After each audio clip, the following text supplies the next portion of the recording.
We read last time of Sri Aurobindo's comments on the inconscient, the response of the inconscient to pressures from above, and in particular of the body itself, although a creation of the inconscient, the form in which the body itself responds, the possibilities in that response, which are really a response of the inconscient itself to pressures from above. Matter, he says, is the field and the creation of the inconscient.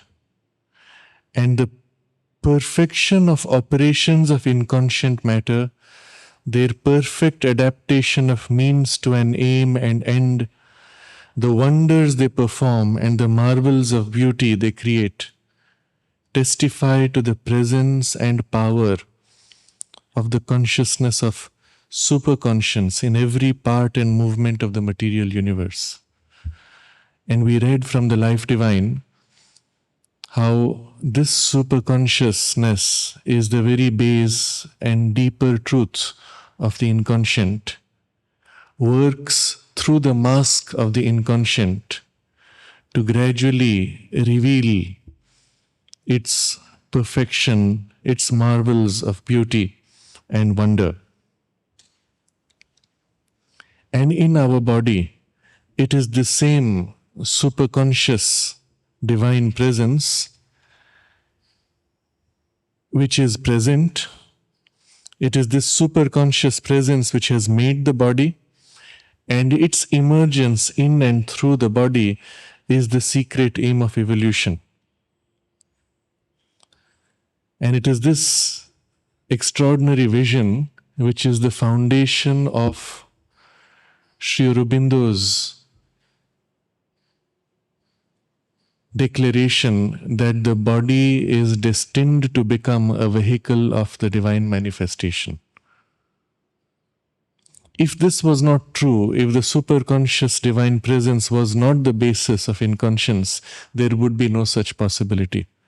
But because it is the superconscious presence which has made this and works through this secretly and attempts to emerge through the physical body itself, therefore, all the rest is inevitable. The problem now remains in the transition from where we are today as the human form, the human consciousness, and the human body, to where we have to go. And it's this passage and transition which is the heart of the problem and the whole science and method of the integral yoga and its physical transformation.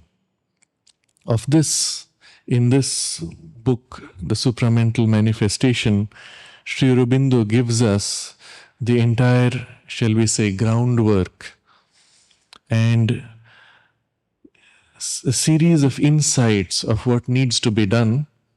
Of course, all that must be done, it is assumed, is done with the help of the higher spiritual consciousness, and ideally is taken up with the support of the supramental consciousness. That is why in the synthesis of yoga as well as in the record of yoga, he speaks of the physical perfection subsequent to the supramentalization of the mind. We find also in the Mother's agenda many insights, many observations. She took it, this whole process of transformation of the physical body, she took it farther, deeper than anything ever achieved or even conceived of in the spiritual traditions of the past. And all that is recorded in her agenda is as important as the Sri Aurobindo's own record of yoga, as unintelligible, though spoken in simple language, as unintelligible in experience to us as Sri Aurobindo's record of yoga, because all the things which have been recorded in these two documents are experiences that come with the supramental consciousness already established. And then from there taking up the transformation and perfection of the rest of the being.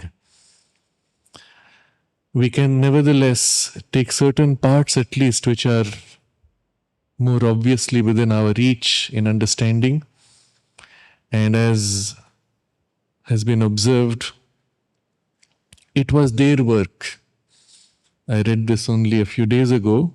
My teacher, M.P. Pandit, spoke of this, saying it was the work of Sri Aurobindo and the mother to demystify spirituality. Until now, in all the spiritual traditions, the deeper truths, the deeper secrets were always withheld for various reasons. One being that they could be misused, but more important, because if they were revealed prematurely, they would be diluted and distorted and misunderstood, and their purity lost, and their power to transform humanity therefore dissipated. So these things were kept guarded and protected, and it is as if the work of Sri Aurobindo and the mother to bring it all out, to demystify it, without diluting, without losing the potency, rather amplifying their potency in their very articulation. And that's the power of Sri Aurobindo's writings, that even as we read, he inspires us and leads us into those experiences. Even as the mind understands better and grows beyond its own limitations, approaching closer to a higher experiential perception. This was their work. And we will see today a few passages from the mother's agenda which relate directly to what we are now reading, and the immediate problem of how this transition and this process of assisting the transformation of the physical consciousness can be taken up. In what we are reading now, Sri Aurobindo is still speaking of the support offered by the conventional framework of sports and physical exercises to prepare the physical consciousness for transformation. And already he says that can take us very far, even without the aid of the higher spiritual or supramental infusion. He gives the example, which we have seen the time before last, the example of human genius. Genius as a potential in the mind represents the intuitivization of the mind possible by the mind without help from above. And that already, he says, it takes us halfway to the divine. And a similar process is possible in the physical consciousness without even the infusion of the divine forces, that something can be taken up from within and it can lead us as if halfway to the divine.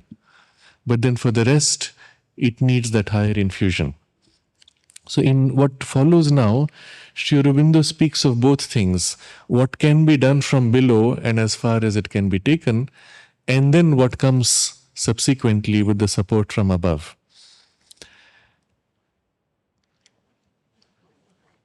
Before we take this up, perhaps it's useful to read Mother's observations on the same question in the agenda, and some of what she says there is covered by Sri Aurobindo subsequently. But rather than waiting for the rest, I wanted to take this up because it's useful as a continuation of what we just studied. And what we just saw was the body as a product of the inconscient offers this formidable resistance, and yet it is precisely because it is a product of the superconsciousness behind the inconscience that it is through the body that the solution will be found. And the key to the mystery of our existence will be revealed. We saw also in the earlier portion, we saw also last time in the passage we read from the Life Divine, Sri Aurobindo speaks of the divine substance expressed in the entire cosmos, but in the range from the most material inconscient physical substance to the highest superconscious spiritual substance. And the entire range is substance. In our own body also, there is a range of substance from the most material, gross physical, through the subtle physical and layers beyond. Of these also, Sri Aurobindo speaks of in the Life Divine, and there is a whole chapter where he describes these finer gradations, even in the physical consciousness, in matter itself, through which the secret of the material transformation can be, so to say, released. Of this, he will also discuss in the passage which we are going to read in the very next page, though he leaves it only as a general summary and hint, because he's already elaborated it in the Life Divine and other writings. So for now, we take up two selections from Mother's agenda. The first one is dated 18th of December 1971.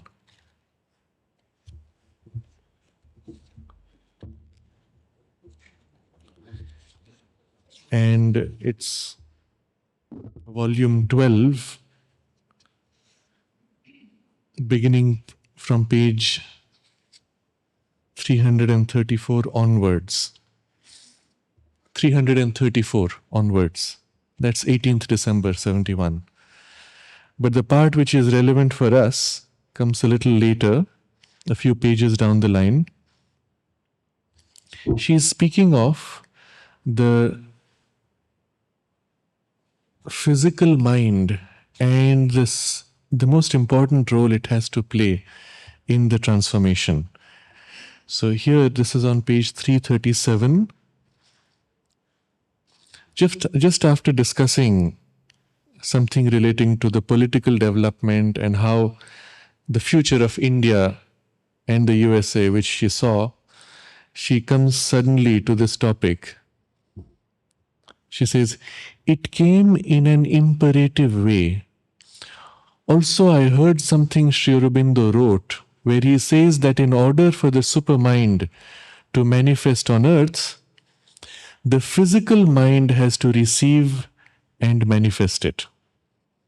And the physical mind, I mean the bodily mind, mine, is precisely the only one I have left now. And so it came to me very clearly that is why that one alone was left. And it is being converted very rapidly and interestingly. The physical mind is developing under the supramental influence, and it's just what Sri Aurobindo wrote, that it is indispensable so the supermind could manifest on earth in a permanent way. So all is well. It's not easy, but all is well." And then she goes a little further. We skip a portion and she comes back to this.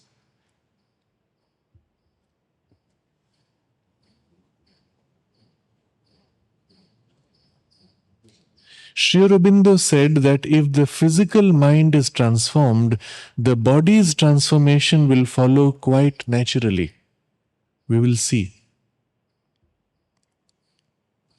And then she says, in response to a question, the question is, "But could you give me a key or a lever to effect the radical change?" She says, I don't know, Because for me, everything was simply taken away. The mind is completely gone. If you like, in appearance, I had become an idiot. I didn't know anything. And it's the physical mind that developed slowly, slowly. In my case, I don't know. The work was done for me. I did nothing. That's how it was done very radically.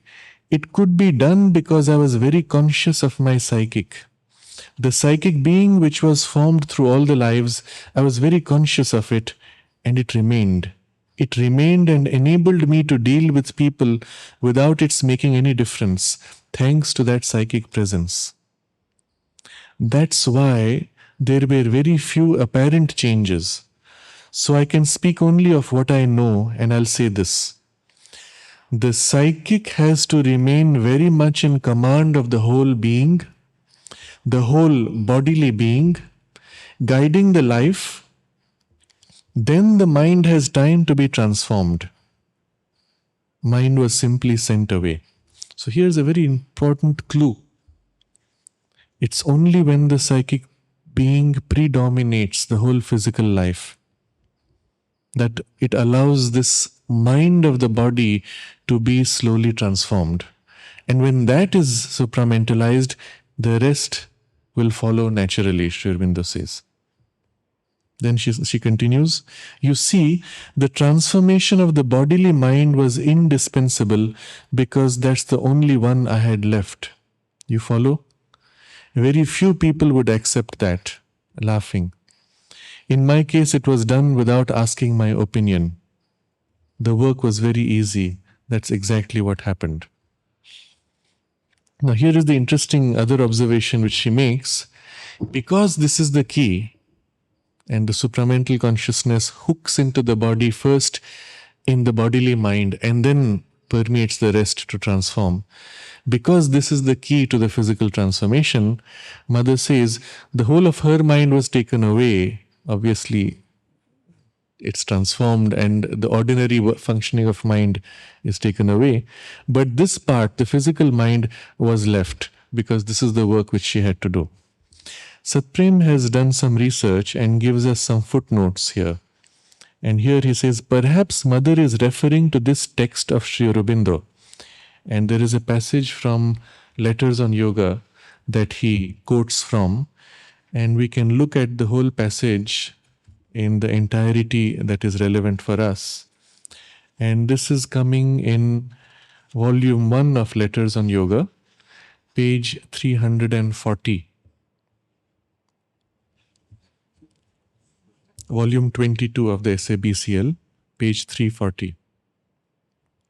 There the question was asked to him of the various distinctions between the higher vital and emotional and so on.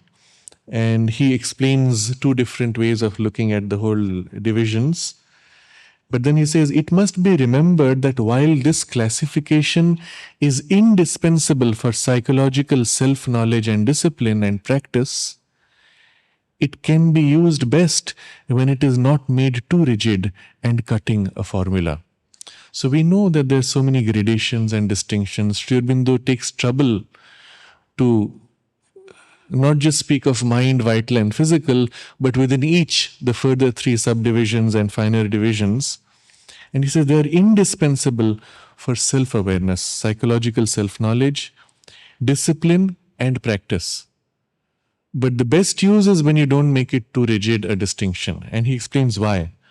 For things run very much into each other, and a synthetical sense of these powers is as necessary as the analysis. So here we come to something interesting. I'll just give an example of what this implies, though it covers more. When we consider, for example, a part of the consciousness, say the mind.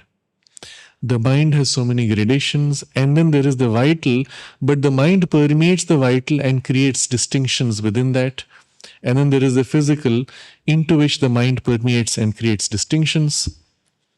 You could grade them in a certain way and say in the physical is the physical, vital, mental, physical. Then above that, the physical, vital, mental, vital. And then above that, you'll say Physical, mental, vital, mental, mental, mental. But in this kind of combination, you will see the mental physical is cut off from the physical mind with this whole gap of the vital in between. It's as if they are two separate bands, which is not true. Actually, it's the mind permeating all the way into the physical which triggers this mental physical. Or you might say the mental physical emerging, awakening to its own self awareness becomes physical mind. So there is a continuity. There's a continuity throughout. And rather than distinguishing 333 like this, you could stand back and see the entire range of the physical consciousness from the most gross physical, subtilizing, subtle physical, vital physical, mental physical, extending into the domain of the mental consciousness. And then upon that, you bring the whole of the vital range and you see the central vital here, but permeating into the physical, permeating into the mental above. And upon that, you bring the whole of the mental range and you see its permeation into the vital and into the physical parts as a continuity. And this would be something of what is called the synthetical sense rather than the analytical sense. The first gradation, 333, would be analytic. This view, seeing all three superimposed upon each other and distinctions only of their mixtures in a continuous band of all three, that would be a synthetical view. Now, it's not just a question of a mental experience, not just a mental vision and idea, but it's actually the experience one can have in our own consciousness. We are obviously not conscious of the pure physical, or even most of us not so much of the full range of the pure vital, but we are definitely most conscious in the mental awareness, and that too, unfortunately, a very small part comparatively. But still, being mostly conscious in the mental awareness, we can, by such a practice, self-knowledge, discipline and practice, which he has mentioned before, we can extend this mental self-awareness all the way down, seeping into the vital and down to the physical, as an extension of mind. And then you can actually feel that the pure intellectual mind and whatever other gradations we can distinguish there experiences a continuity down into the vital, mental, mental, vital, down into the physical, mental, mental, physical as a continuity. And you have the full range of mental experience, from the most mental in the mental body down to the physical in the physical body, but as an extension of the mental consciousness. That will be a synthetical experience of mind touching these three domains. A similar experience can also be cultivated. It may take time, but it may be cultivated more easily in the vital and eventually even in the physical. That's longer, more difficult. But certainly layers within it can be awakened soon through certain kinds of physical training, exercises, asanas, etc. Just as pranayam could be used as a means for awakening into the pure awareness of the vital energies and the mental vital, vital mental, sometimes also layers within the physical vital, vital physical. I'm referring to these two only as specific methods for certain layers at least. But once you tap into certain layers, one can, by a similar process of extending the range, eventually become conscious of the whole, until it's even possible to distinguish in one's experience the part of the physical consciousness that, so to say, intrudes into the mental consciousness.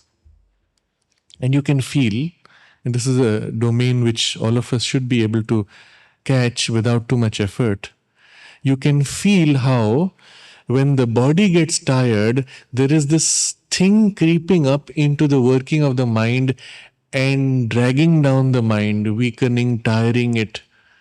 And actually, it's not the mind which gets tired, it's the tiredness of the body which superimposes on the mind. And if you catch that point of infection, so to say, you can even block it out and keep the mind free from the physical tiredness, separate the two for a while or for as long as you want. or even permanently prevent this kind of an intrusion. But all of this is part of the discipline or the sadhana of the physical body, the physical consciousness. It's a whole range of exploration which, if we could dedicate ourselves to completely, would lead to a rapid awakening and opening of the potential in these parts in the physical bodily existence itself. And all of this is possible without any spiritual infusion from above.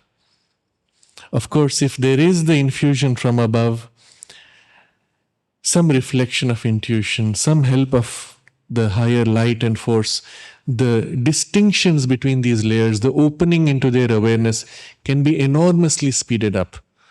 But purely with the pursuit of the mental awareness, all these things can be opened up. And that's what is suggested by Sri Aurobindo when he says this. And we continue in the passage. For things run very much into each other, and a synthetical sense of these powers is as necessary as the analysis. And he gives the example. Mind, for instance, is everywhere. The physical mind is technically placed below the vital, and yet it is a prolongation of the mind proper, and one that can act in its own sphere by direct touch with the higher mental intelligence. So in the physical mind, there can be an action independent of the intelligence, or it can enter in touch with the intelligence and become a means for that to act. And he says, and there is to an obscure mind of the body, of the very cells, molecules, corpuscles. Haeckel, the German materialist, spoke somewhere of the will in the atom. And recent science, dealing with incalculable individual variation in the activity of the electrons, comes near to perceiving that this is not a figure, but the shadow thrown by a secret reality. So when he spoke of will in the atom, it's not just a figure of speech, but actually a secret reality which is being as if extended, a shadow of that. This body-mind is a very tangible truth. Owing to its obscurity and mechanical clinging to past movements and facile oblivion and rejection of the new, we find in it one of the chief obstacles to permeation by the supermind force and the transformation of the functioning of the body. So this is the first thing about this body-mind. He says, first of all, it is a very tangible truth. One can experience it concretely, but it has resistance. So owing to its obscurity, first, it is dull, it is unaware, it is generally unconscious, subconscious, not at all conscious in whatever form. And mechanical clinging to past movements. Whatever it has received from the past, it goes on mechanically repeating. And past movements here includes not just our own physical life, but also the lives of our ancestors from whom this tissue has emerged. And the past movements of their habits also imprinting themselves in the physical consciousness, what we call hereditary tendencies. But it's really habit still in the physical consciousness. So he says, mechanical clinging to past movements and facile oblivion. You try to bring in a new habit, it forgets so easily. It sticks persistently to the past, but the new thing it loses so easily. Rejection of the new. Even when you bring something new, it may actively oppose, not just forget. It may oppose by resistance. Because of all this, we find in it one of the chief obstacles to permeation by the supermind force and the transformation of the functioning of the body. Not only the supermind force is not able to penetrate into the physical because of this, but the whole transformation of the body functioning. He's not yet saying the body consciousness, just the functioning. That itself experiences resistance. On the other hand, and see how the whole thing works, On the other hand, once effectively converted, it will be one of the most precious instruments for the stabilization of the supramental light and force in material nature. And this goes back to what we read last time of the inconscient. The very character of resistance, and yet this extraordinary perfection and beauty and wonder which it is able to express, shows you this literally what one may call a dichotomy, an opposition of extremes, a resistance on one side and yet an extraordinary perfection on the other side. And it shows you there's something special, some mystery, some miracle to be revealed here. And that's the point here. Once effectively converted, it becomes one of the most precious instruments for stabilization of supramental light and force in material nature. The very resistance it offered earlier becomes the base of stability for the supramental action. And you see the passage we just read from the agenda, where Mother says, Sri Aurobindo wrote that it was indispensable so the supermind could manifest on earth in a permanent way. The physical mind developing under supramental influence is indispensable. And now you can see why Mother brought the whole domain of the training of physical consciousness in the ashram life in that period. And this would be in the late 40s, mid-40s, let's say, just towards approaching the end of the Second World War when the refugees came, around the time as she began the school, which she described was more as a practical necessity for the children. But then she also introduced the physical training, not just for children, but also for the other sadhaks, older sadhaks. For them, of course, the goal was different. It was meant to be this process. And we find some extraordinary things happening. She did not speak of these things openly because people tend to fantasize when you speak of such things. But what she did was she had all those working in the physical training program doing the march past in front of her. She herself would stand before the map of India, united map of India, the spiritual map, stand through while they did their marching, and then they would march past and salute her, and she would take the salute. And throughout, she's not there just presiding over as head of an institution. She's there bringing that spiritual power, infusing it in the physical body during its activity.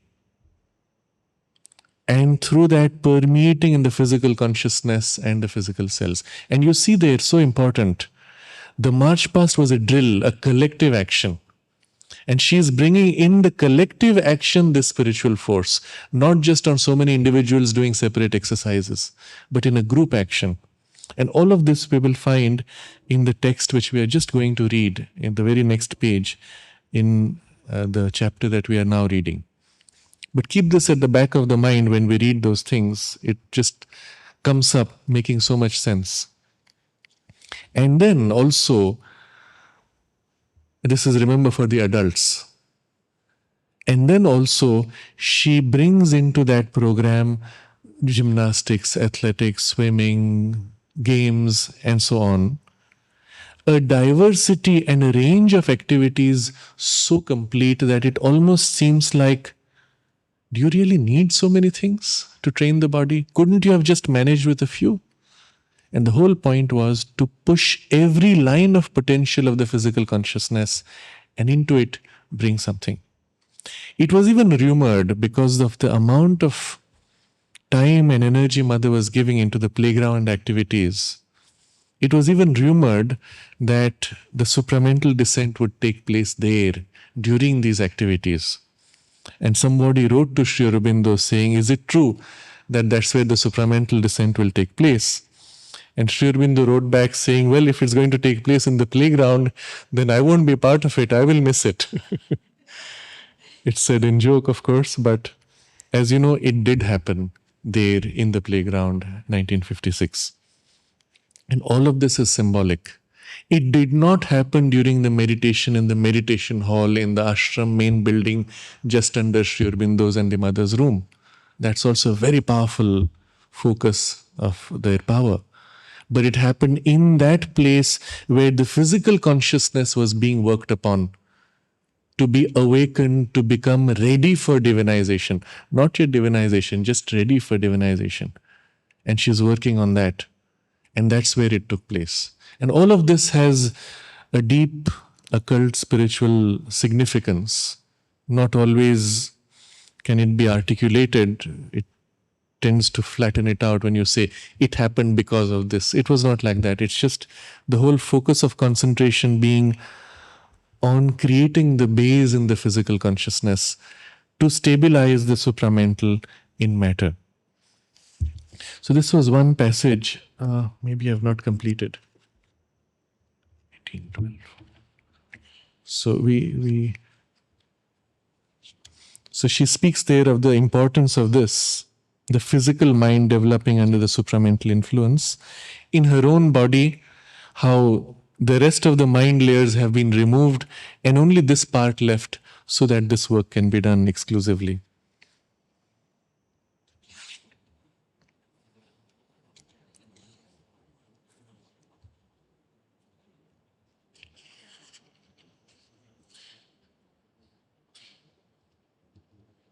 And you see here the importance of the psychic consciousness being at the forefront.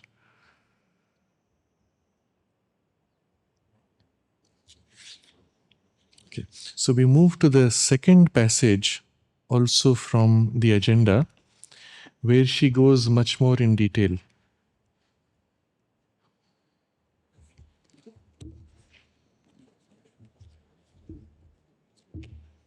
This is from volume 6, dated 17th of April 1965.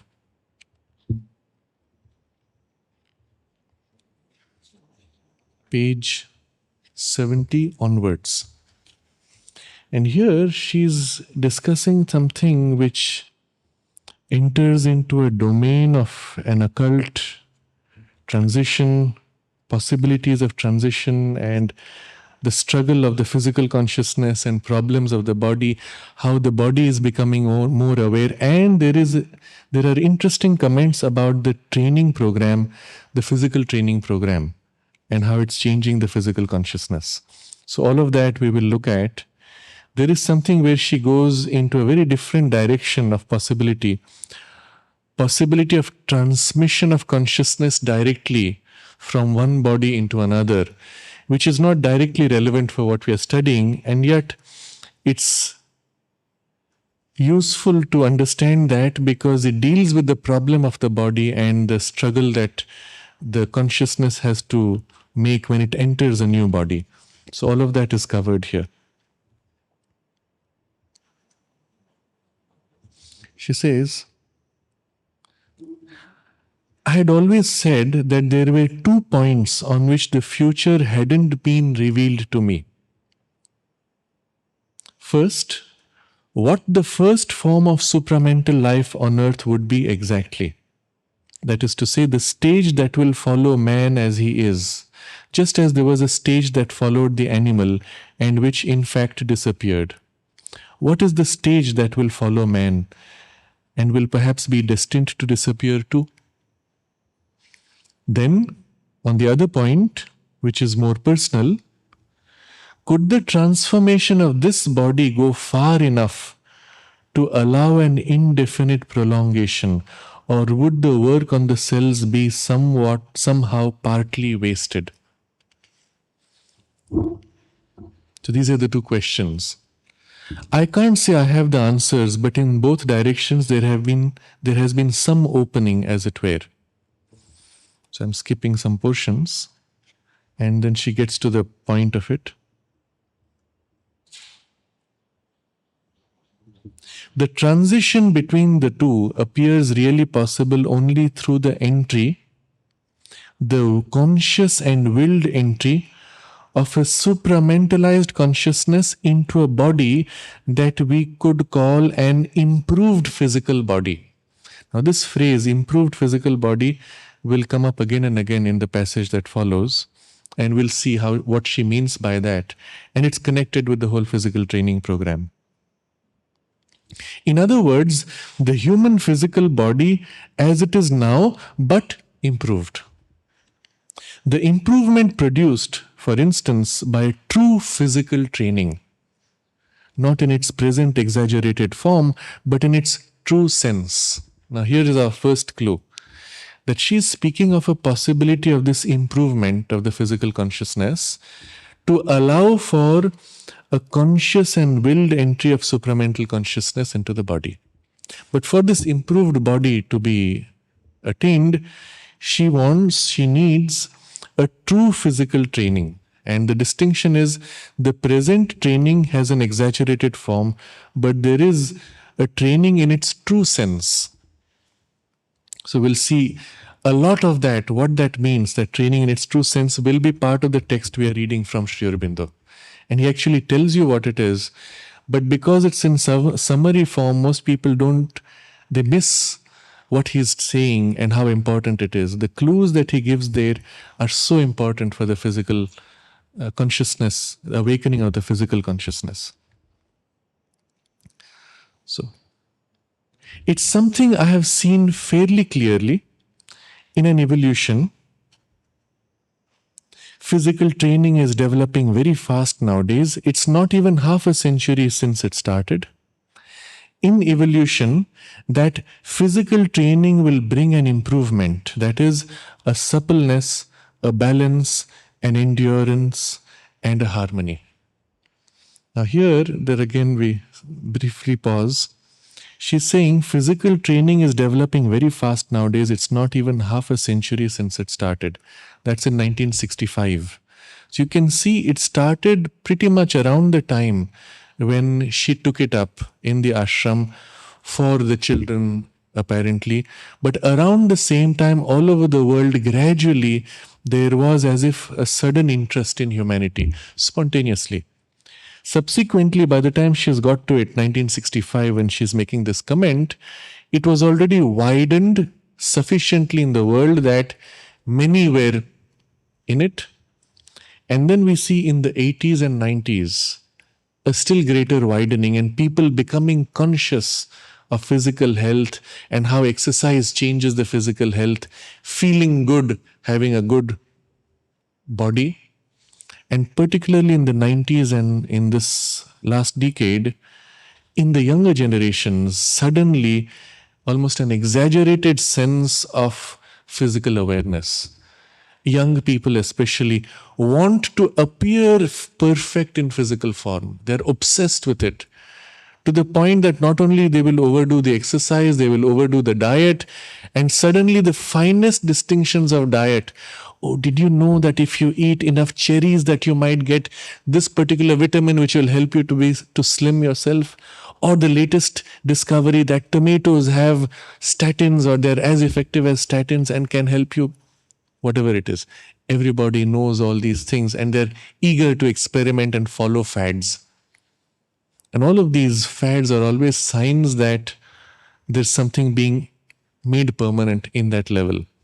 You will recall the 60s had certain fads, the 80s had other fads, all related to the physical consciousness, exercise, food, etc. And all of that is part of this transition that's taking place in the collective. So she's speaking of an evolution.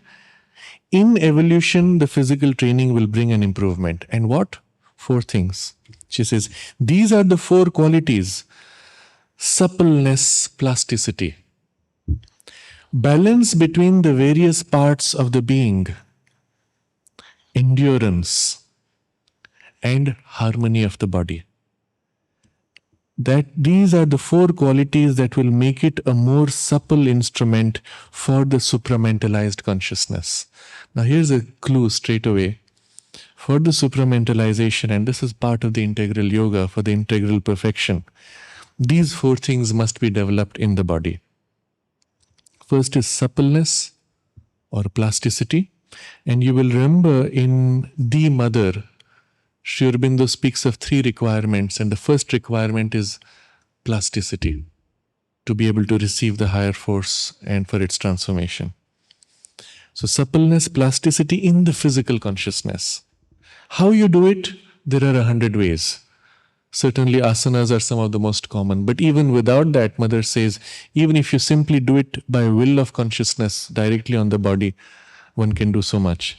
And we'll see that also in Sri Aurobindo's comment in the next 2 pages that we are reading. He'll discuss various levels through which the consciousness above the physical can work on the physical and bring about precisely this change. He does not list it so elaborately, he just gives you the summary.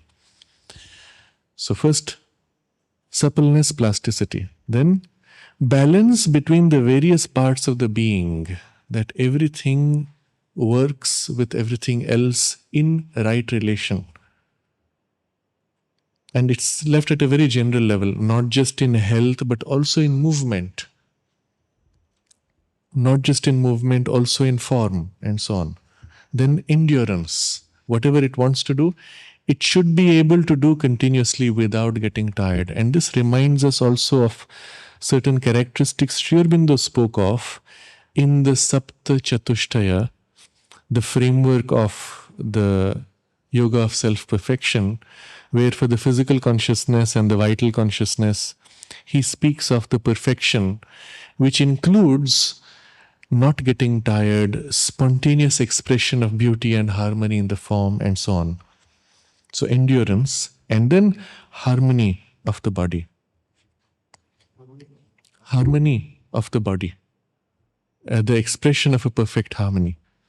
So these are the 4 qualities, she says. Then she continues. So the transition, the conscious and willed utilization by supramentalized consciousness of a body prepared in that way. This body must be brought to the peak of its development and of the utilizations of the cells in order to be, yes, consciously impregnated with the supreme forces, which is being done here. Mother points to herself at the moment. And this to the utmost of its capacities. So, this must be brought to the peak of its development. And then, consciously the impregnation of the spiritual forces. You see exactly the same pattern of what we're reading now. Sri Aurobindo speaks of the training from below using material and other processes, and then the action from above.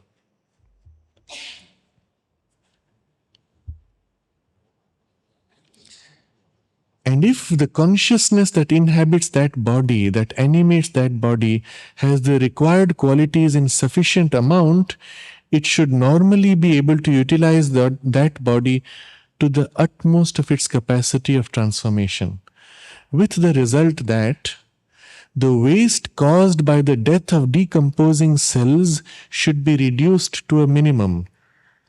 To what extent? That's precisely what still belongs to the unknown. Here's another clue which she does not speak too much of in terms of elaboration. Elsewhere she says certain things if she had to explain, she would have to go on for hours. But already with the background we have, we can understand what this implies. In the normal functioning of the body, constantly there are cells which are dying and being replaced. The food we eat, assimilated, absorbed, supports this general process of replacing the tissue that's dying with new cells and generally supporting functioning of normal working of other cells.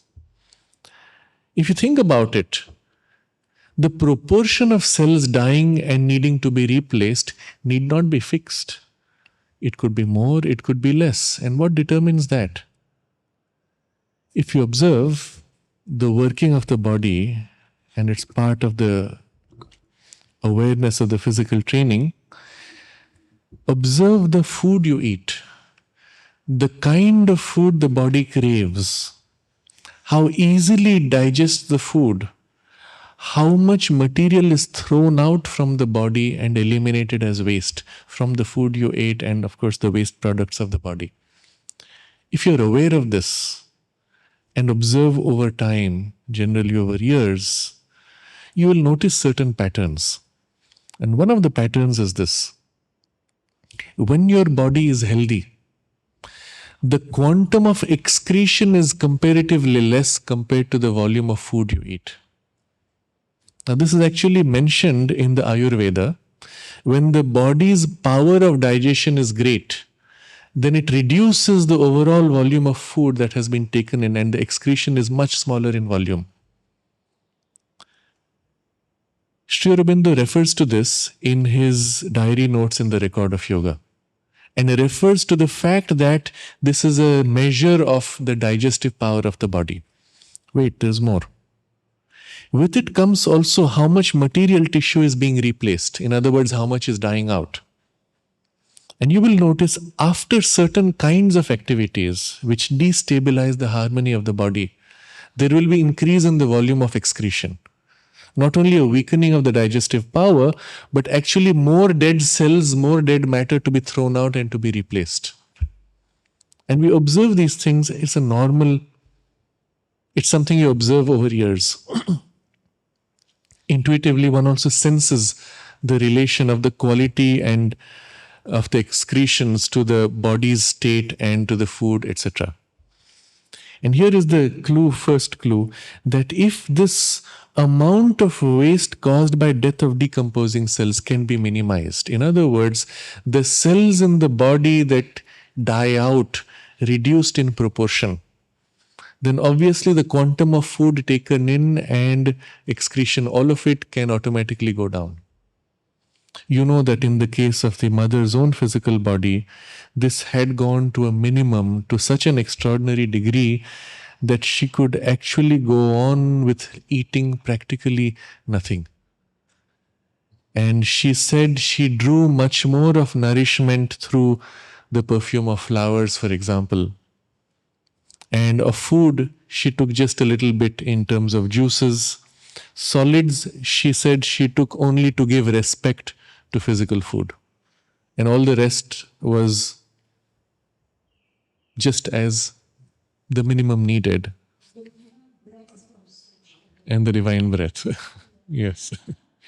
Instead of the physical breath, which is the mechanism by which the body draws prana indirectly through the physical breath, the body consciousness awakened to the spirit can draw the life force directly from the divine, and that becomes the divine breath.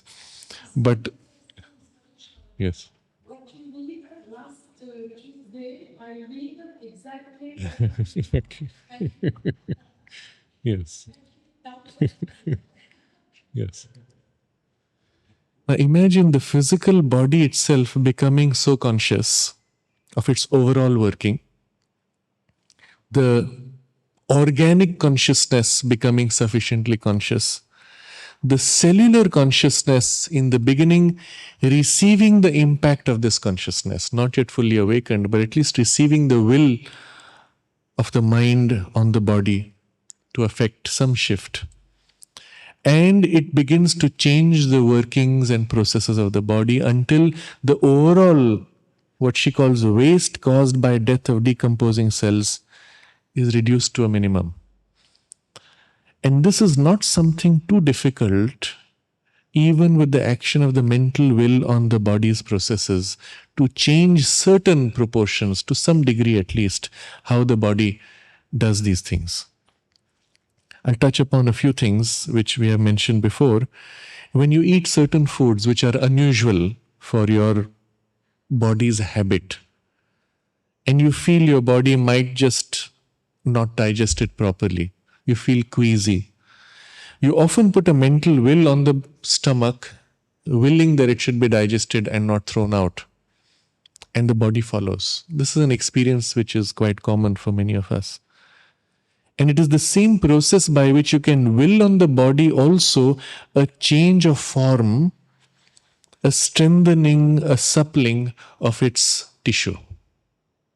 For example, you could decide that you want to strengthen certain muscles, increase the endurance in certain activities. And just this kind of will brought upon the body while you do that work, that activity, in that part, is enough to produce the result.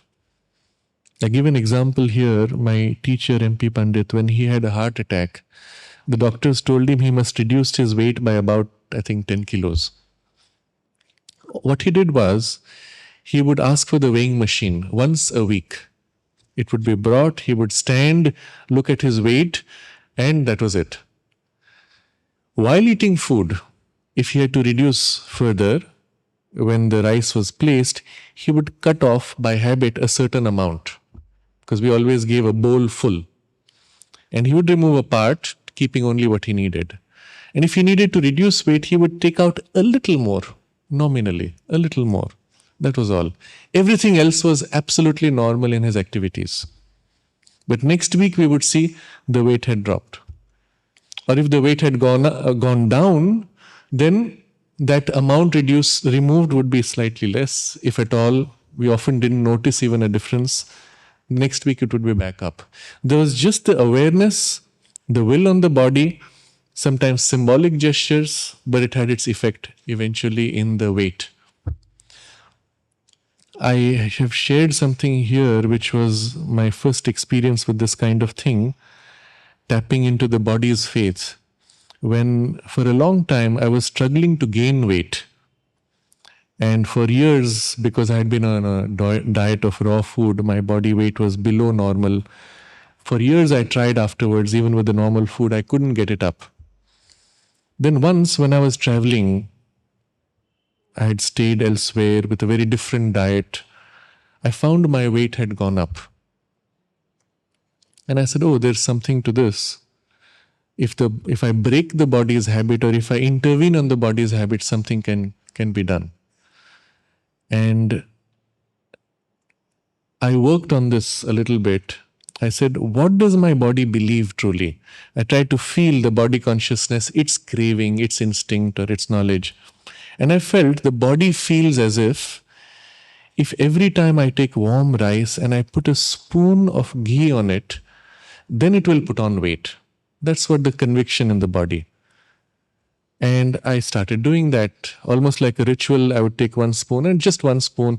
And with the awareness, this is going to add to the body weight, I would put the ghee and eat. And in 6 months, I put on about 5 kilos. And that was the final outcome. Then when I was traveling, I said this happened, that there was some fluctuations of weight.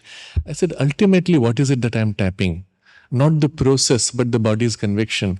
And if I can work on that directly, and I try to put a will in that, using the change of circumstances and all, in 1 month, I put on another 5 kilos. And in both cases, the weight put on stayed steady. It did not diminish.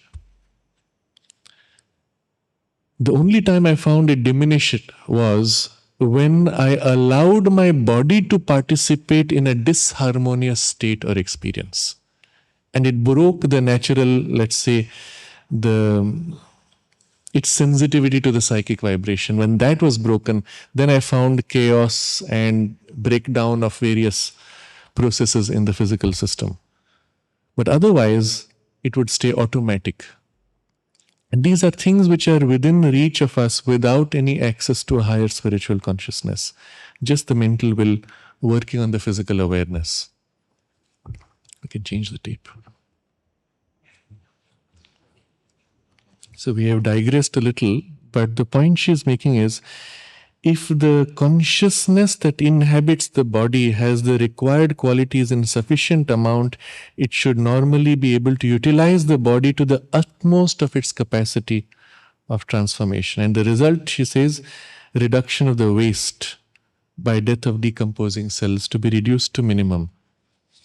Now, as a first step in a first shift of health, we can go quite far. And then for the rest, it would need a higher intervention. Then she says that would correspond to what Sri Aurobindo called the prolongation of life at will for an indefinite length of time. Later she will tell us that Sri Aurobindo considered this a first requirement for the supramental transformation of the body. But as things are at present, it would seem there is a transitional period in which the consciousness has to switch from this body to another better prepared body, better prepared outwardly, physically, not inwardly.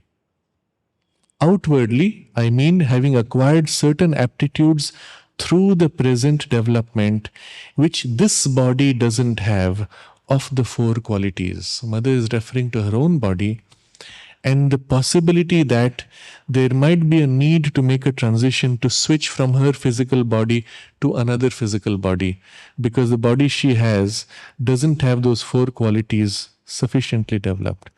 And she says, which it doesn't have in sufficient amount and completeness.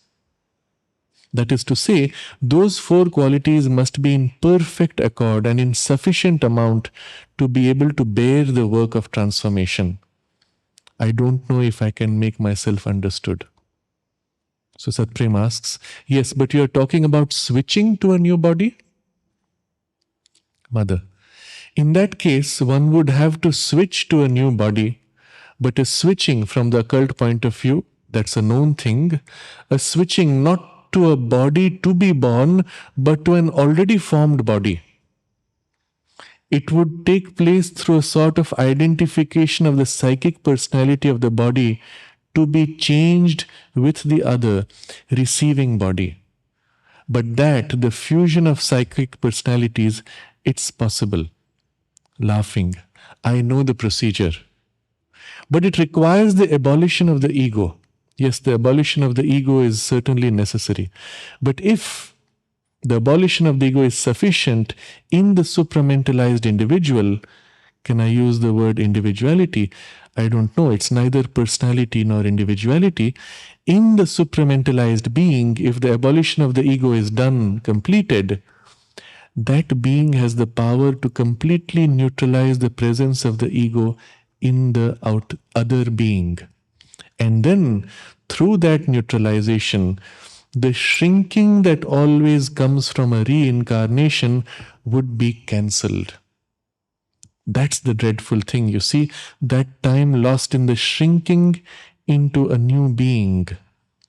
While through that conscious passage, willed and conscious from one body to the other, the being whose ego no longer exists has an almost total power to abolish the other ego. This is an extraordinary description for what it covers, yes. If I stay full this way, Yes, yes. Okay. when you have connection with identification with Yes, yes, man or yes. with the psychic, what is the is very. Okay. So the first thing is, Mother is speaking of the difficulty she is facing. And she says in her own body, those four qualities have not been acquired to a sufficient amount and completeness. Now, remember, she's struggling with, at that point, a physical tissue which by normal standards would be 88 or so age, but it is struggling with certain tendencies of habit. She has sufficiently awakened the consciousness, begun the supramentalization, not just of the physical consciousness, but even touching the cells. So we are not speaking of a normal body. And yet, she says there is something which is lacking in completeness of all those four qualities. And so, if needed, a transition may be made where another body already formed. It's not that she's going to have to take birth, go through the womb, take birth as a baby, and grow up again, but rather somebody else who has grown up and who is ready, sufficiently purified and prepared in the body consciousness, outwardly prepared, not inner. The person does not need a spiritual development, just the outer physical shell, so to say, being sufficiently prepared. And she, being already sufficiently supramentalized, can abolish the ego in the other and in an identification directly of the psychic being, make that transition into the other body. So you see this in 1965. She's speaking of this as a possibility, and it's for herself only personally. It has nothing to do with the universal work of her action or the general work of transformation. It's only for her. She says that very clearly later on, so that she can continue this work on the physical earth.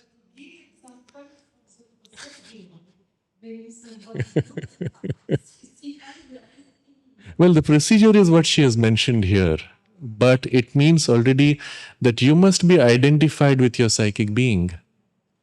And then, with that supramentalization of your individuality, the power to abolish another's ego, and then draw out his own psychic being, and then at the level of the psychic being, the fusion taking place. Now, two things would be required first. The psychic being of the other must consent to give this body and share in this experience, which I'm sure there would have been many at that time. But then the body itself must be ready. She's looking for the physical outer shell, not the inner development, the outward development. So that is what she was looking for. And then this transition. But she already had the power to draw out the psychic being of anyone, which is what she did when people went to meet her. So that must be there already in the person who will do this process. But then she continues, and we'll see this. Although this is very specific to her, but still in this process she speaks of the necessity of the physical process and the physical training. That's what we are looking at here.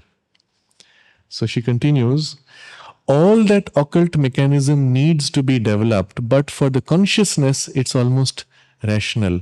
That would be the procedure. Okay, I wanted to make some comments here for what this would imply. This is 1965. Later on, 1971-72, she speaks of a subtle body that she's creating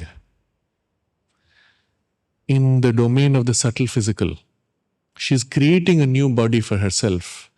And then she makes the effort of fusing that body into her physical body as a way of short-circuiting the physical transformation process. But then at that point she says there was not sufficient help, or there was not sufficient support from the divine. It's as if the divine didn't want that.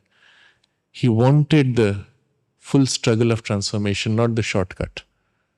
And she said, I think she suggests that she has stopped making that effort at some point towards the end. But that body she had created. And what happened was, when she left the physical body at some point, she entered and took on that subtle physical body, which became her vehicle for action in the subtle physical world, of course, continuing to this day. Elsewhere, maybe in this passage, she speaks, in these texts, she speaks of the color blue, which she wants to use for some event. And she says Sri Aurobindo's consciousness in the physical, something like that. And we'll recall that when one of the sadhaks had a series of dream experiences of meeting the mother at night, he wrote to her and asked, or I think he met her and asked, Mother, why is it that I see you in a bluish form when I meet you in this kind of dream experience? And mother said, that's because you're meeting me in the subtle physical. That's where I'm working. I don't work in the vital and mental planes. I'm working in the subtle physical. This was while she was still in the body already. And that's the color of that domain. So obviously, because that was the whole focus of her action. But we continue with this. The conditions for the almost indefinite prolongation of the life of the body are known, or almost known. They are more than sensed, they are known. And they are learned through the work that must be done to counteract the extreme fragility of the physical balance of the body undergoing the transformation. She's speaking of her own body here. The condition for almost indefinite prolongation is known. It's not achieved, but it's known. It's a study every minute, as it were, almost every second. That is the extremely difficult part. It is difficult because of all the reasons I have already explained, because of the intrusion of forces that are in a state of imbalance and have to be, as they come along, brought back to the new state of balance. That's where you find the sign of the unknown. She's saying when things are taken into her, physically and on other levels, they are all coming in a state which is in an imbalance. And as they are absorbed in her consciousness, she has to bring them into balance. So it's a continuous process she has to work upon to maintain the overall balance of her consciousness. And then we skip a little. But the transition which is really hard to perceive is the transition from the animal creation, which is perpetuated, of course, to the supramental formation. That transition hasn't taken place yet. The passage from the creation to the from that creation to the supramental creation of a body, that's what we don't know. It's the passage from one to the other. How? It still is a somewhat more difficult problem than the passage from animal to man, you understand, because the process of human creation is refined, but it is the same. While here, it is a new form of creation. So she's speaking of something else now. In the animal, the transition from one form to another is through the process of birth from the womb. Whether through egg or through womb, it's basically the same thing in variation of form. But from animal to human, she said it's just a refinement of the same thing. Nothing much has changed. But in the supramental domain, this process would be very different. And that's still not decided or known. Wait, now here, before we continue the very next meeting, April 21st, the same conversation continues. But before we take that up, I want to complete something else before I forget. This possibility of hopping from one body to another is not new. She describes it as purely an occult process. By itself, spiritually, it's not needed. It's not a compulsion. For her transformation work, it's not necessary. It would just be a way of taking her work forward more usefully, easily. But the process of changing body like this has been used in the past in various occult traditions, and to this day there are people who know it and use it. But it by itself, that has nothing to do with the physical transformation or divinization or supramentalization. I give one example of how this happened in a case that we know of somebody who was working in the Indian Army and was involved in cutting roads in the Himalayas. And what he narrated, whether it was his own experience or one of his colleagues in his unit, I don't remember now, he narrated that at one point they had blasted a certain part and they found an opening in the mountain like a cave. And they went in, they heard some sound, like a humming sound. So they were wondering what it is, and they went deeper inside and found a yogi sitting in meditation. His entire body shriveled up, just skin and bones left. And when they reached him, he opened his eyes. So they were very afraid. They apologized for disturbing his tapasya. And he told them, it's all right. Anyway, it's time for this body to finish. He said, please do me a favor. Go down this mountain and cross over to the other side. You will find a river there. And you will find on that river bank a dead body. Please, when you reach the dead body, cut out a piece of tissue from the thigh and bring it to me. So they said, what a strange request. They went to the river, and as they reached it, a dead body came floating down. So it was an amazing coincidence, but they pulled it out and somehow they cut off a piece of flesh from the thigh, brought it to this man, and he was very grateful. He took it and immediately popped it in his mouth and died. And they said, what have we done? We have made a big mistake. We don't know what has happened. We have spoiled this man's sadhana and now he's dead. So they made their apologies suitably, went out, sealed the cave, and went on with their work. That evening when they reached the village, there was some commotion there, because when they found this dead body, there were other villages also. And they said, around the time that they went back with the tissue piece, when the yogi put it in his mouth, the body there came alive and got up and walked away. So obviously it was one of those cases where he transferred his consciousness directly into the other body. It was a young man, and here was an old body which he could not continue. He dropped it, transferred himself into the younger body and moved on to continue his tapasya wherever next he chose his station. It is a quick way to avoid this passage through the early learning experience after birth. And that's what she's saying here when she says that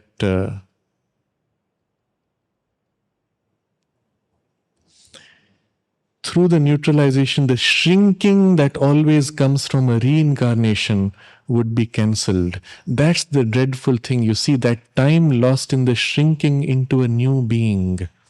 While through the conscious passage, willed and conscious from one body to the other, the being whose ego no longer exists has an almost total power to abolish the other ego.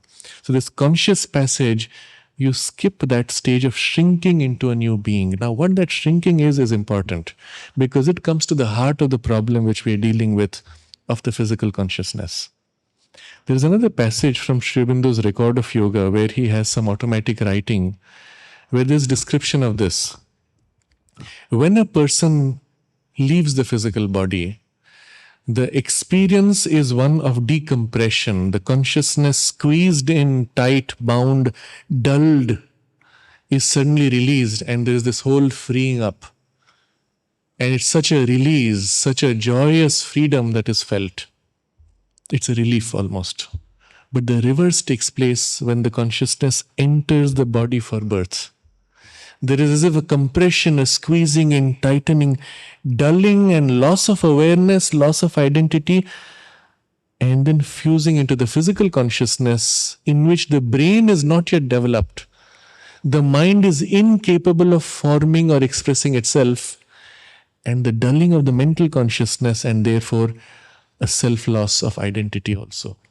You forget who you are, you forget why you took birth, forget why you came, you forget where you are, you forget your identity. You are just this bundle of instinctive baby movement. Behind it all, in the part that is not identified with the physical, all that remains. But that's lost to the person, the individuality in the physical. And the whole initial process is really a struggle, waiting for the brain to gradually form so that an organized mind can begin to express itself. But the imprint of the organized mind is already there in the inner. But it cannot express, it cannot organize this substance of mind in the new personality until the brain is sufficiently developed. And gradually with that, it begins to come forward. And then I become aware. And at that point, the inner can begin to reflect more in the outer, and I can feel and articulate that there is a purpose to my life. And I need to do certain things. But before that, it's a mix of instincts, of heredity and other imprints, unconscious, unknowing. So when mother says, for example, at the age of 5, she was conscious of a light above her and a sense of purpose. She says in that description, at that age, the brain had not yet developed for the mind to be able to articulate that, but she could feel it without being able to articulate it. That distinction of a knowing without mind, waiting for the mind to form, because now it's part of the physical consciousness, so that this knowing can take its expressive shape. That's the whole transition of the waking up in the new personality. And she says, how much time, energy is lost. The dreadful thing, she says, the shrinking that always comes from a reincarnation. While with the conscious passage, all this is skipped. Mother says also that beings from the higher planes don't want to take birth on earth because of this whole process of loss. And then even afterwards, when you are in the body as a personality, it's the physical consciousness which dulls everything else. Even a being from the higher ranges of the spiritual domains would find themselves as vulnerable and lost as a human being.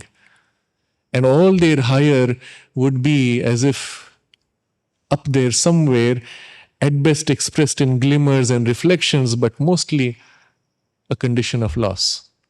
And nobody likes to do that. To lose your spiritual status and be bound in this dullness and darkness and inertia is not a happy thing. And so that's why they don't want to do it. They are waiting for the instrumentation and transformation to be readied. Then they will happily take birth and participate in the human domain. But until then, at best, they put out emanations or they enter in relation with another evolving being, supporting and mutually sharing the growth and so on. So those are what we call the partial vibhutis and so on. So this conversation continues in the next meeting, and we'll take this up, we'll continue this. What is meant by this improved physical body? And here comes the training of the physical. So Satprem asks, you were speaking of the first form of supramental life. She says, on earth. He says, yes, in an improved physical body. I wondered about that, especially when you speak of switching to a new body. She asks, what were you wondering? This in particular, the difference between the present human body and the supramental creation is so considerable.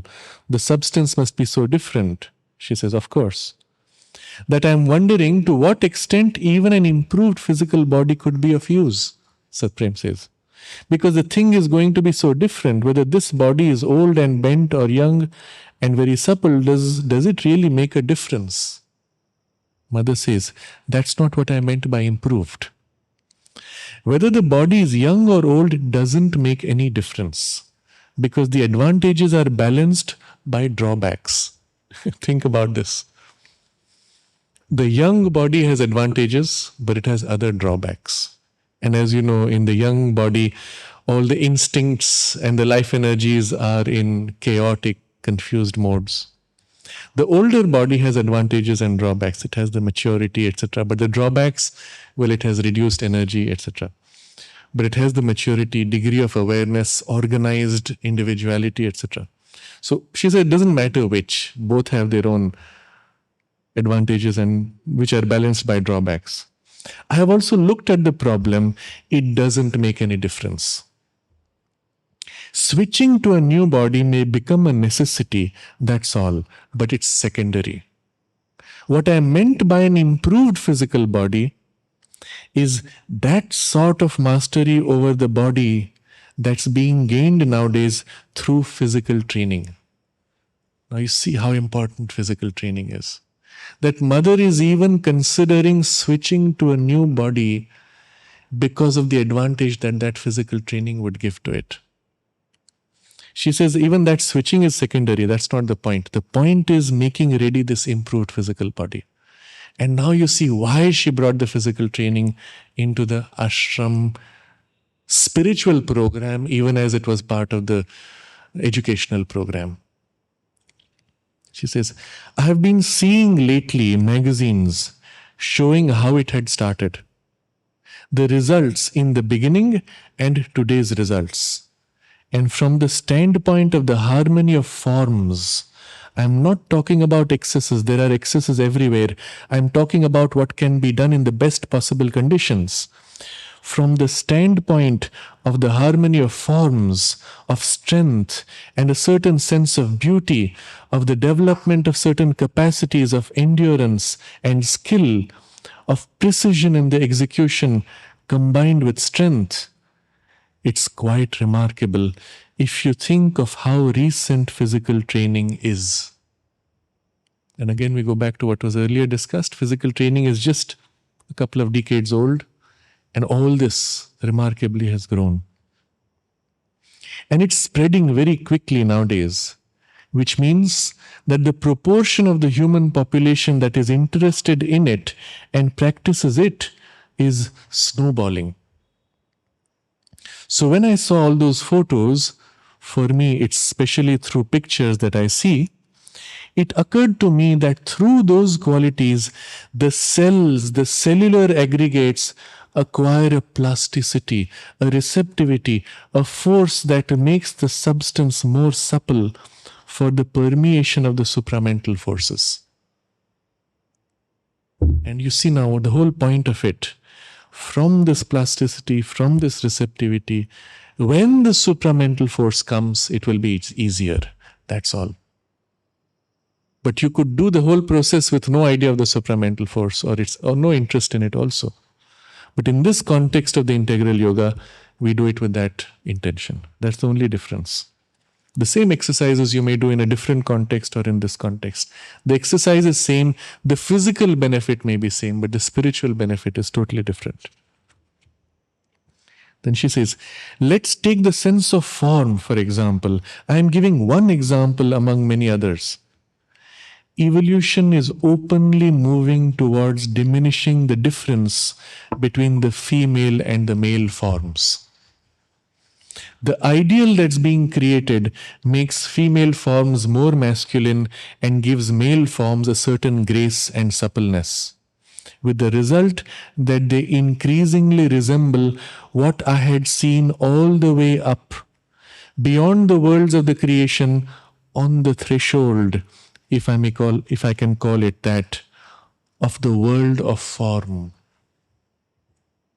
So she saw the archetype of the human supramental being on that borderline of the world of form and the formless. And that's what she is referring to. And she elaborates. At the beginning of the century, I had seen, before even knowing of Sri Aurobindo's existence, and without having ever heard the word supramental or the idea of it or anything, I had seen there all the way up on the threshold of the formless, at the extreme limit, an ideal form that resembled the human form, which was an idealized human form, neither man nor woman, a luminous form, a form of golden light.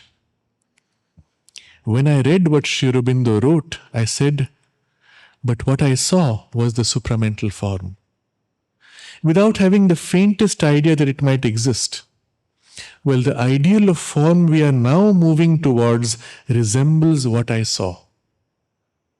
That's why I said, since there is an evolutionary concentration on this point, on the physical bodily form, it must mean that nature is preparing something for that descent and that embodiment. It seems logical to me. That's what I meant by an improved physical form. The other point, that is the transmission for herself from one form to another, the other point is quite secondary. It is incidental. It isn't in the line of evolution. I'm only saying that it's a method that can be used, and it has been used in the past. Supreme asks, switching to a new body? She says, switching to a new body. The method may be used again if it is felt to be necessary. It wasn't the central idea. It was perfectly incidental. It may happen, she says. Now that we set aside, but just going back to what she has just said about the form and the change of form, looking at these images of the physical training programs, magazines, she saw certain of these tendencies. And she makes this comment of the change of human form taking place and nature's intention behind it. It's as if nature is preparing for this descent and the new form of the supramental.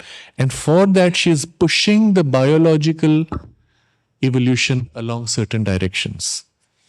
Now, Mother also observed that this change of the male-female resemblance, etc., the androgynous turn would be most clearly seen in those who work on the physical consciousness as gymnasts and athletes. That's something we see already in the Olympics. Often you can't make out whether it's a man or a woman. There is this idealized androgynous form. But what is more interesting still is the data we have in the ashram's physical training program, the medical data. We have the world's largest database of medical records of height, weight, size, etc., medical test results of the last 60 years of all the people who have been in the physical training program from age 5 to 95. It's a huge database. They put all those things on the computer and lots of interesting work is being done. One of the interesting things was a graph of the growth. And you see the average height of boys and girls by age. So I'm showing it on your side. So as the age line goes left to right, the average height goes up and stabilizes at a certain age for boys. Another line goes up, stabilizes at a certain age for girls. So you have two lines, boys and girls. The girls generally slightly shorter than the boys. The gap, and as they grow older, suddenly the gap widens and stabilizes at the correct height. This is the graph of the first 10 years of the physical program. The next 10 years also has a graph, similarly, two lines, but we see some difference. The next 10 years, that difference is accentuated. The next 10 years, it's accentuated.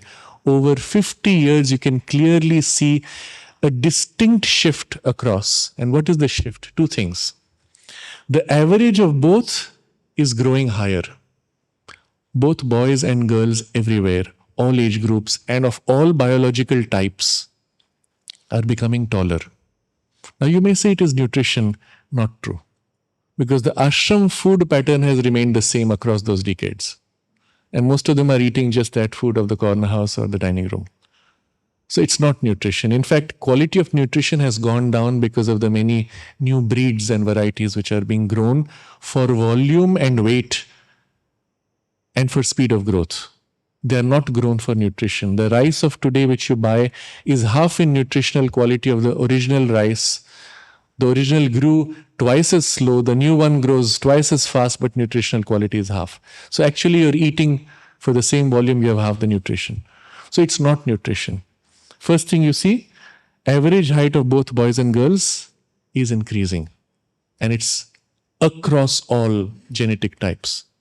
Second, the difference between the two, the gap between the boys and girls, is narrowing, and as they grow tall and stabilize in their average height, the average height is narrowing across the 5 decades, clearly seen. And that's this evidence. Medical evidence, physical evidence showing a consistent shift everywhere in all human types. It's independent of your genetic basis.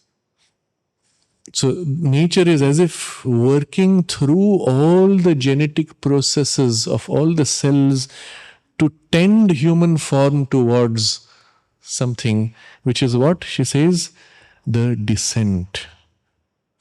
This descent of the new being. It must mean that nature is preparing something for that descent and that embodiment, she says.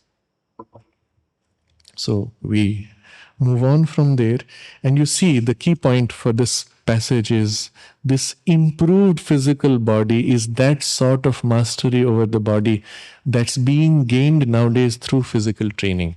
We'll come back to this point a little later. Then she says, she speaks a little more about this possibility of switching bodies. It's interesting, we can read that, though it digresses a little bit.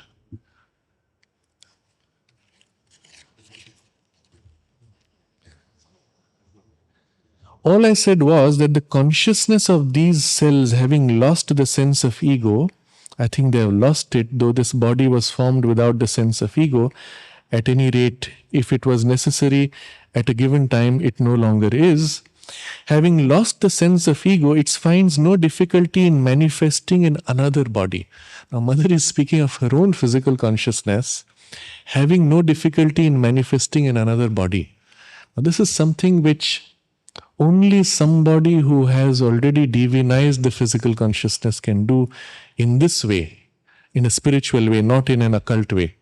Occultly, if you had to manifest through another body, you would project your mind or your vital into another person. It would suppress or override his own vital and mental will and do things through them. That's spiritually harmful for evolution. What she's speaking of is her consciousness acting with the spontaneous identification, working through another as an instrument in a spiritual consciousness. And she says, and this is a perfectly practical and material experience. I mean, I have had multiple experiences of this consciousness using that body, this body, that other body for certain things. Mother once described how every body in the ashram she felt as part of her own physical body. And what happened in them would actually physically affect her body. And there were cases where she got illnesses because of certain people having done certain things which were harmful. Of course, it was momentary. She said that identification which she's speaking of for work, for action, of course, it was momentary, not in a permanent way, but at will, and anyway lasting long enough to make me experience it concretely. So what she's speaking of here is something even further. When, for example, she told Sunilda that I will play through your hands. That's an example of this, where her physical consciousness identifies with his hands, and when he sits down to play, invokes her, she is conscious, and her consciousness working through his hands is conscious of what it's doing.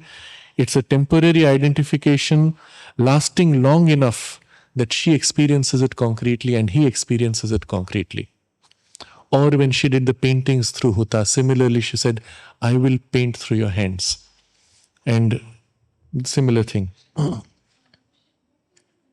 like, all the time it was possible through this, this kind of It required on the receiver's part a certain purity and receptivity. And only then when mother saw that potential that she attempted even that kind of thing. Otherwise, there would be a dilution, a mixture, or even a distortion of her action. And she would never allow that. So with Huta, she worked very hard to train her from scratch to build a pure instrument for the art.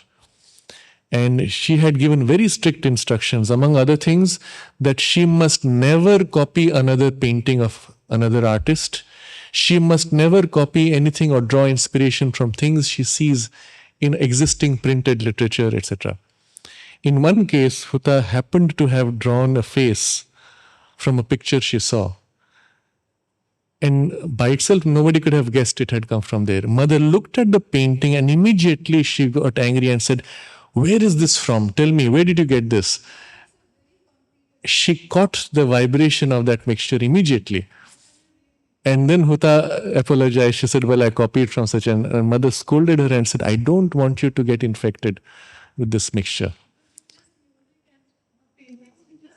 Yes, exactly. So first of all, the transparency in the instrumentation, receptivity. Of course, it required also a certain emergence of the psychic, and ideally something of that vibration also in the physical if the action was to be through the physical, or in the mind or the vital if that was the domain of action. There were others to whom mother did not say such things so obviously, but on whom she worked to create that kind of preparation, and she did action through them in any case. Very often in the early days especially, she would even teach people in this way. So in the case of the physical training with Pranab, she told him, you have to play with me the tennis. And he said, I've never played tennis. She said, don't worry, I will give you the capacity to play. And that day he read the books, read the rules, picked up the racket and played like a pro. And the point was, she imprinted in the physical consciousness the right habits of the tennis play movements, obviously from her own physical consciousness upon him. And that's the kind of capacity she had on every level, not just the physical, even the mental and vital consciousness, where it's so much easier already. But even in the physical, she could imprint directly. And that's what she is referring to when she speaks of this. Then she says, but this is a personal affair. It has nothing to do with the public or the collectivity. While the other point is interesting. And she's coming back to this change of form and all that. I have a feeling it is nature's collaboration, pushing humanity in that direction in order to prepare a matter more receptive to the ideal that wants to manifest. Preparing the physical matter itself. Nature is working towards that.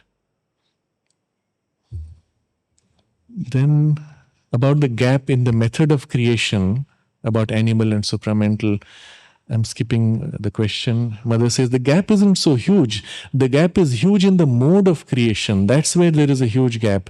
That's where it is difficult to conceive how we will switch from one to the other and how there can be intermediaries. And this thing about the gap, Sri Aurobindo takes up this question in the next chapter, which we will be seeing later on. And then, coming back to the question of the development of the body. So she continues.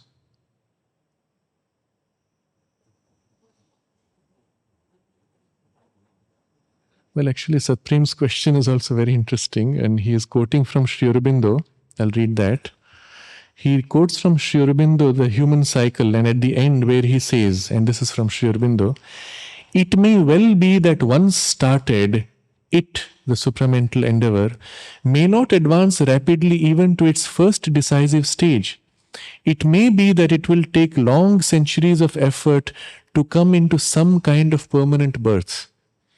But that is not altogether inevitable, for the principle of such changes in nature seems to be a long, obscure preparation, followed by a swift gathering up and precipitation of the elements into the new birth, a rapid conversion, a transformation that in its luminous moment figures like a miracle. So Supreme is referring to that. Mother, she says, this is very interesting, yes, laughing. He said this to me a few days ago, Sri Aurobindo. It is true. Then she continues. Basically, once there is a body formed precisely by an ideal and an increasing development, a body with sufficient stuff and capacities, sufficient potential, there may very well be a rapid descent of a supramental form, just as there was one with the human form. Because I know that, I know it from having lived it.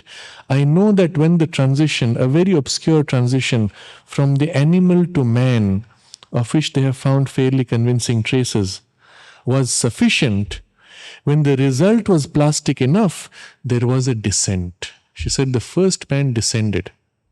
There was a descent, there was a mental descent of the human creation, and there were beings. There was a double descent. It was in fact particular in that it was a double, male and female. It wasn't the descent of a single being. It was the descent of two beings.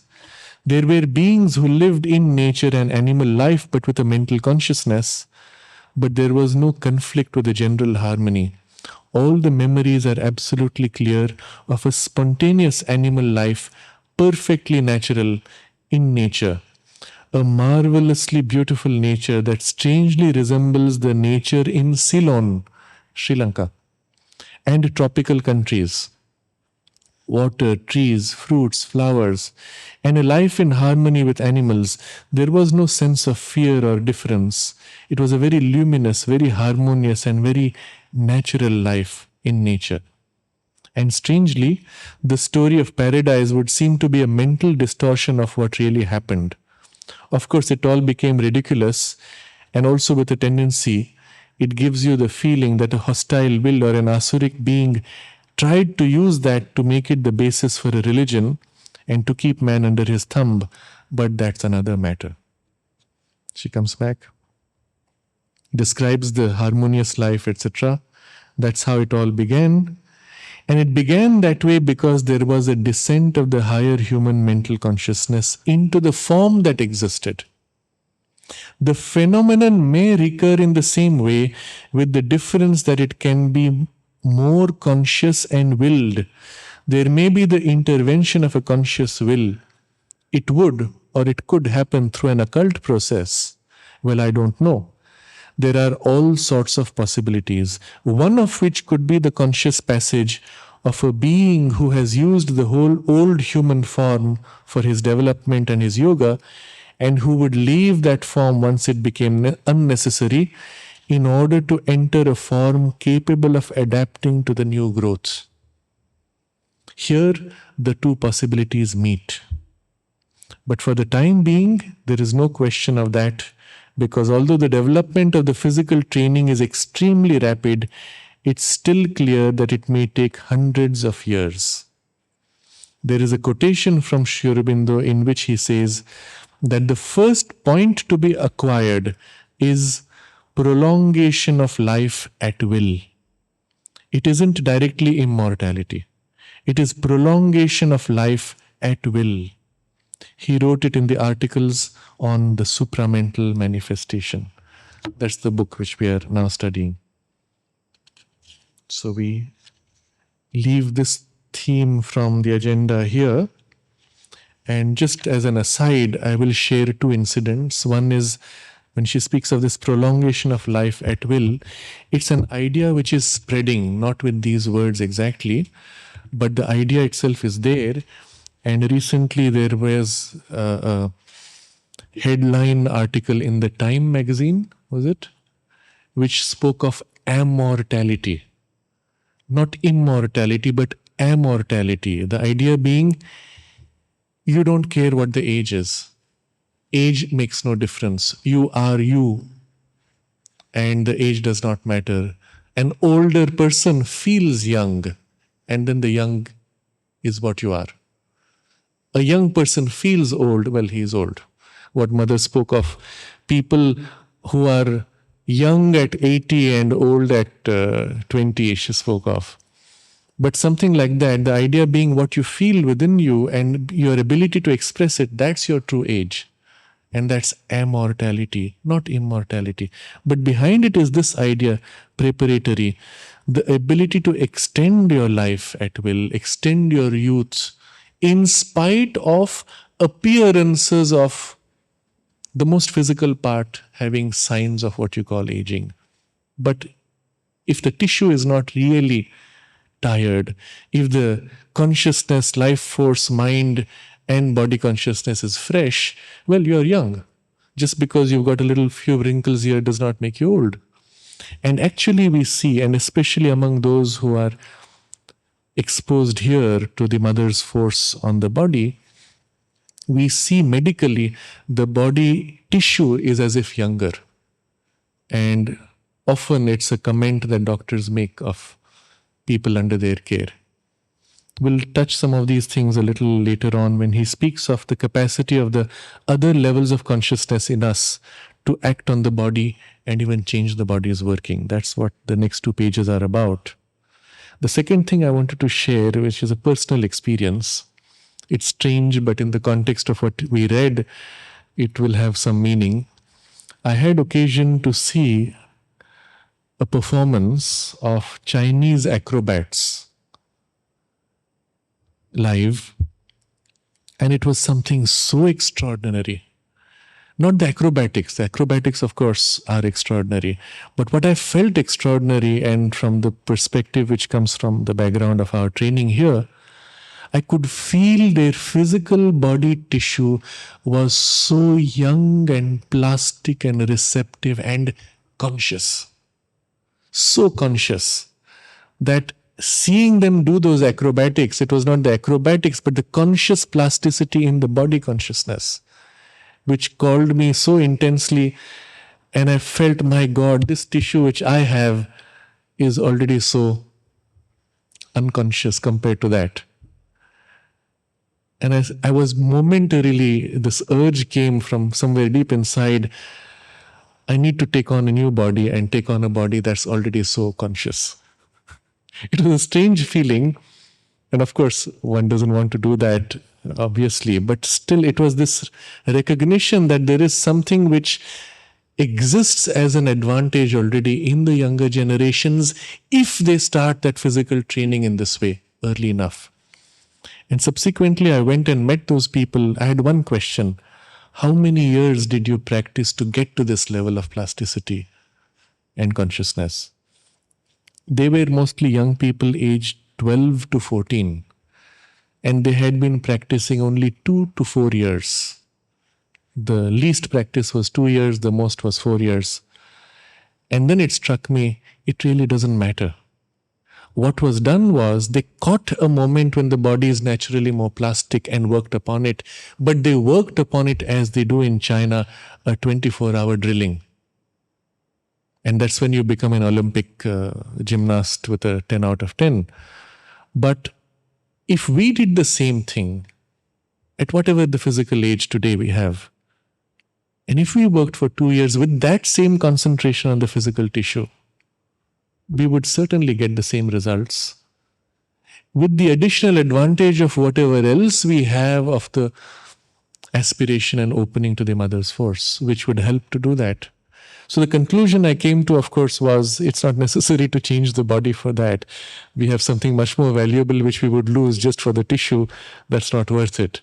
But the work done is the example that we have to draw upon and be inspired from. And it doesn't matter what the age is. I'll even say that when the inner being has a higher potential for the spiritual development and sensitivity, it chooses the body type, tissue, heredity, which would allow it that kind of plasticity. Just let me complete this. We will see in certain hereditary lines, the body consciousness has been ignored or even been dulled. And for generations, the dullness of the body has been enjoyed and even exaggerated. And there are other lines where it has been refined and made conscious, etc. And generally, when a soul is conscious, and especially when we have taken birth for this line of development of the integral yoga, most of the time we have chosen a physical instrument which would at least provide us the support that we need. So whatever may be our base, I believe it's possible, if we give ourselves with the same commitment, to awaken in the tissue as it is, this extraordinary development that Mother is speaking of here, at least to whatever extent, and which Sri Aurobindo will describe in the next 2 pages. Yeah. Yes. Yes, yes. Yes. Yes, I know.